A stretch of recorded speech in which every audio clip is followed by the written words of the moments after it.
Hey everybody, welcome back to the Shack Realty channel. This is Shaki, and today's hot topic is going to be about the $1 million houses. When I say $1 million houses, I'm not talking about landed, I'm not talking about condominium, I'm talking about HDB. Yes, our public housing. Do you know that over 700 HDB crossed $1 million last year? And this year is not slowing down. So the question is why, who, and where? Why is this happening? Who is buying it? And where is it being sold at?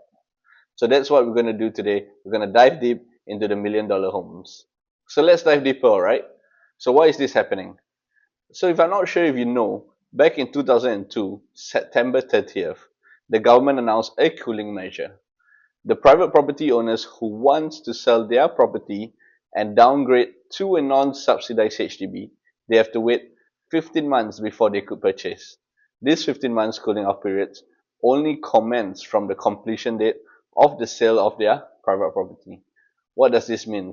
I mean, it's as simple as it gets, meaning if you sell your private property, you want to get an EA or EM, for example, or which are going for $1 million now, they have to wait 15 months. So to say, the first wave of the private property downgraders were taken effect early last year, meaning these are the first batch of people who were affected by the cooling measures who are eligible to buy and downgrade to a EA, EM, or a non-subsidized HDB. So this answers the question of who is going to buy. So you can see those private downgraders, they have the capital to pay that $1 million.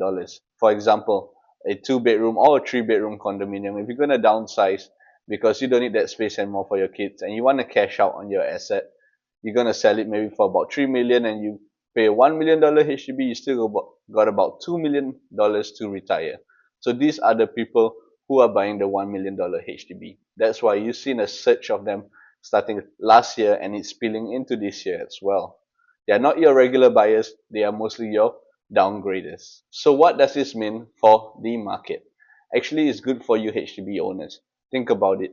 If the resale prices are increasing, meaning you are able to sell your houses at a peak price, and then your gap to the next purchase where you want to upgrade gets narrower, right? Imagine selling a $1 million home and then you need to buy a 2-bedroom, 2-bath, or even a 3-bedroom.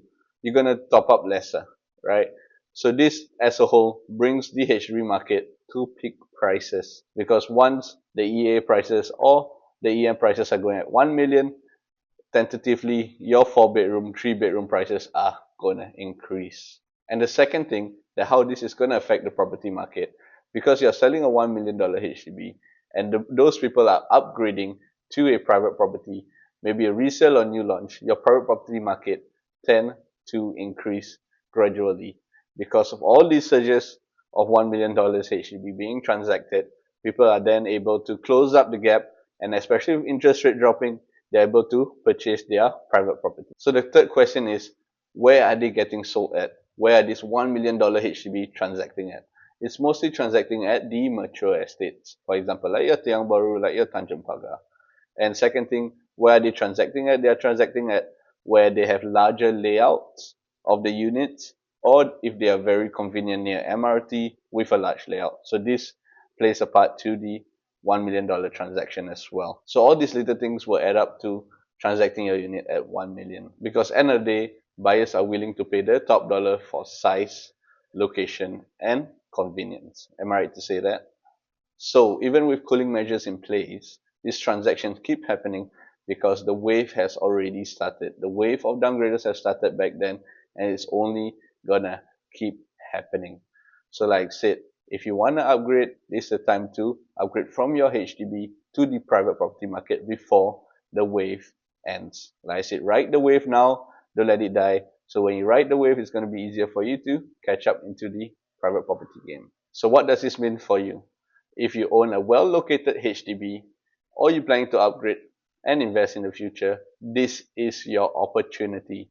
Don't miss this wave, like I said, ride the wave so you can enter the private property game. So all you HDB upgraders out there, do connect with me.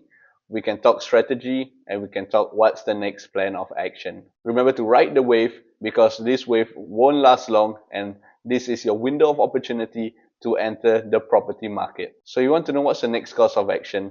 Don't be afraid to contact me. You can DM me, you can comment down below, but don't forget to like and subscribe if you reach to the end of this video.